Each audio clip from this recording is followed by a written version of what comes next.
मधुभाऊ मीच खरी तन्वी आहे ना? रडत रडत सायलीने विचारला प्रश्न. मधुभाऊ लाडक्या लेकीला संकेत देणार पहा जबरदस्त प्रोमो.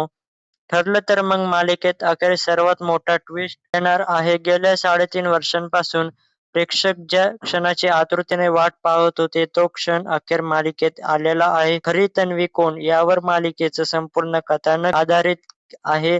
गेल्या काही वर्षांपासून प्रिया म्हणजेच बबली लोखंडे खोटी तन्वी होऊन सुभेदारांच्या घरात राहत होती. प्रिया सर्वांची फसवणूक करते, पण अखेरीस तिला अटक होते. त्यानंतर सायली खऱ्या तन्वीचा शोध घेऊ लागते. सायलीला सुभेदारांच्या घरात अनेक भास होतात.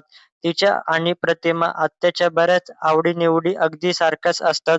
तन्वीचा बालपणीचा आवाज, तिने काढलेली चित्र या सगळ्याचा उलगडा हळू-हळू सायलीसमोर झाला आणि तिला खरी तन्वी दुसरी-तिसरी कोणीही नसून ती स्वतः आहे याची खात्री पटली. सायलीला स्वतःच्या भूतकाळाबाबत कोणतीच रिस्क घ्यायची नसते.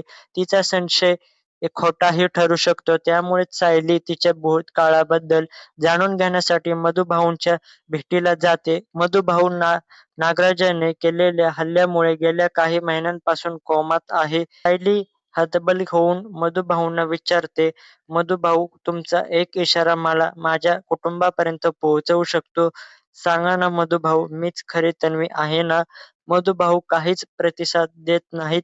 हे पाहिल्यावर सायली निघून जात असते. पण इतक्यात मधुभाऊंच्या धक्क्याने जवळ ठेवलेला पाण्याचा तांब्या खाली पडतो. यामुळे सायली पुन्हा माघारी वळते. ती परत एकदा मधुभाऊंना विचारते, "तुम्ही माझ्या प्रश्नांचं उत्तर देणार आहात का मधुभाऊ? मीच खरी तन्वी आहे का?" सायलीचा हा प्रश्न ऐकून मधुभाऊ डोळ्यांनीच हो असा इशारा करतो. मधुभाऊंमुळे सायलीला अखेर तिची स्वतःची खरी ओळख पटणार आहे. सत्य समजल्यावर सायलीचे डोळे पाणावतात. हा विशेष भाग 15 जून रात्री 8:30 वाजता प्रसारित केला जाईल. दरम्यान ठरलं तर मगचा शो हा विशेष भाग पाहण्यासाठी प्रेक्षकही आतुर झाले आहेत. या प्रोमोवर चाहत्यांनी कमेंट्सचा वर्षाव केला आहे. अखेर प्रतीक्षा संपली. हा एपिसोड सुपरहिट ठरेल. वॉव फायनली समजलं. आता फक्त 15 जूनची प्रतीक्षा. फायर एपिसोड फक्त. यात काही ट्विस्ट नको. अशा प्रतिक्रिया या प्रोमोवर नेटकऱ्यांकडून आल्या आहेत. तर मित्रांनो अशाच प्रोमोसाठी आपल्या चॅनलला सबस्क्राईब करा आणि या व्हिडिओला लाईक करा. तर भेटूया पुढच्या व्हिडिओमध्ये.